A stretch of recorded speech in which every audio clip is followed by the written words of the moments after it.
I mi yn bersonol, dyma un o gystadlaethau pwysicaf y sioe sy'n rhoi llwyfan ac anogaeth i'r genedlaeth nesaf o ymieithwyr, sef y trinwyr ifanc, Heilwen Francis o Bystell Uchaf y Gorlech. Nawr, i chi'n gwybod yn iawn beth sy'n angen ar gyfer y gystadleuaeth hon? Odw wedi dysgu mhlant yn unan, ond yr cystadlu fan hyn ys nhw'n 4-5 oed, a wedi bod ar y brig am ryw weithiau. A dyma dyfodol Meinir, a mae Sion Caw o blant bach yma. Maen nhw wedi dod lawr i'r 3 gorau fan hyn, a mae 3 arall o draw. A maen nhw'n edrych yn wych yn dyn nhw'n cotau gwynion yma a'r brydiau, yn aml iawn, y brydiau mynyddig yma maen nhw yn defnyddio yn dyfa ar gyfer y cystadlaethau yma, achos maen nhw'n ddigon bach i'w trin ac yn rwydd iawn yn y coler. Odi, maen nhw siwto'r seis y plant yn dyn nhw, maen nhw yn dwt a tatlu sy'r un beth â nhw. Rhaid i mi esbonio, mae yna eto 2 gylch yn y gystadleuaeth hon, sef y cylch sydd wedi credydu a'r cylch sydd heb i credydu. Felly mae yna 3 ar y restr fer yn y cylch yr rhai sydd heb i credydu, ac yna 3 yn y cylch sydd wedi credydu. Mae da ni'r Zwobl, a wedyn yr Oxford a'r Texel Glas wedyn yn y cylch sydd wedi ei credydu. A chi'n nabod yr un sydd ar Texel Glas yn iawn, Heilwen? O, dwi'n nabod y ferch fach hyn yn iawn. Mae ngharad ar hi sy'n dysgu fi. Olwen Roberts, Pen Parc San Clair, a mae'n glitter i gyd fyna, yn dwi? Mae'r pwyntiau bach yn cyfri yn y gystadleuaeth hon, yn dwi? Wel, mae pob beth yn cyfri bob tro fel ti'n gwybod, Meinir. Ac yn yr hael a phopeth, mae'r manion bethau yma yn gallu gwneud goniaeth mawr pan mae'r beirniad yn chwilio ar y funud ola yna am y man bwyntiau yma. Wel, felly bod yr sbarcyn bach na, neud y gwaniaeth pen draw yn fe. Ond mae bob un mae rai gweud, mae'r rhain yn sefyll nawr, maen nhw'n gwybod beth sy'n o blaen nhw, maen nhw'n naturiol iawn yn dyn nhw, maen nhw yn y plant, maen nhw'n cael eu codi gyda fe yn dyn nhw. Ydy, a mae'n rhoi bach o anogaeth nhw pan maen nhw'n cael y cyfle fo mas yn un yn y cylch mawr a'r holl bobl wrth ochr y cylch wedyn yn ei gwylio nhw. Mae'n wych o brofiad iddyn nhw. Wel, ti'n beth sy'n well iddyn nhw? Mae hwn yn rhoi sians i nhw i ddangos beth maen nhw'n gallu'r wneud.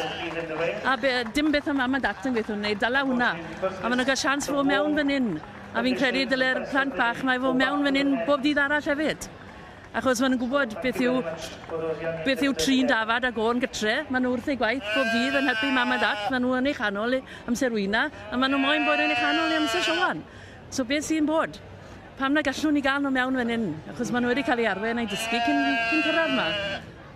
Ac yn sioe bach, ni'n gweld yr arddangoswyr ifanc yma y mwynhau mas draw ym mhob dosbarth yn dyn nhw. Wel, odyn, maen nhw'n cael y sians fyny o wneud a dod a dangos eu hunain lan a dangos eu defyd. Mae'n bwysig i nhw achos dyma dyfodol ni Meinir, mae rhaid ni gadw nhw yn gyda ni bob dydd yn ein gwaith yn fe. Give you a couple of years and sorry. Wel, dyma ni, mae'r foment fawr yn agosau, dwi'n meddwl. Y beirniad yn cymryd cipolwg munud olaf dros y 6. Dwi'n credu be fydd y ganlyniad cyn bo hir, Heilwen. Lle mae'ch arian chi? Ydych chi'n aros yn driw i'ch teulu? Mae bachgen bach fyna wedi dalan llygad i. Mae fe ar y brig hefyd. Ond mae'r gwrten cwl ar fynco.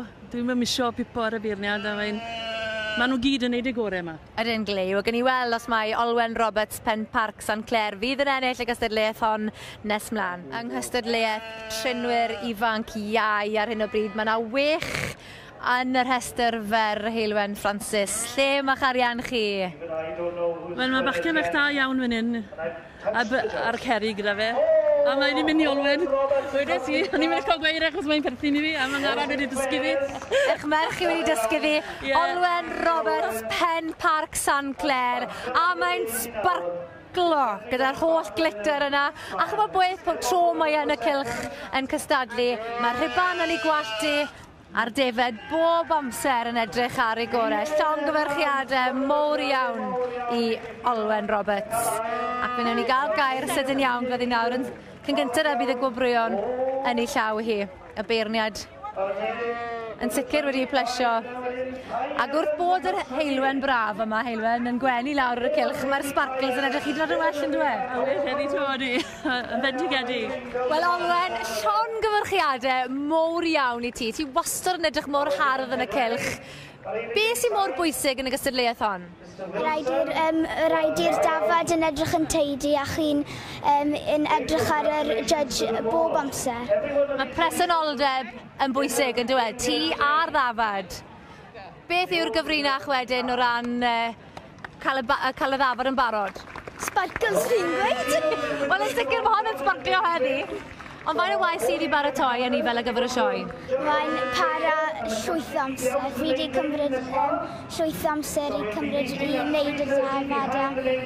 Oedd yn galed i fel dangos i sut i mynd rownd y ring a pethau. Wel, llongyfarchiadau, mor iawn i ti, a da iawn ti. Diolch. Da iawn.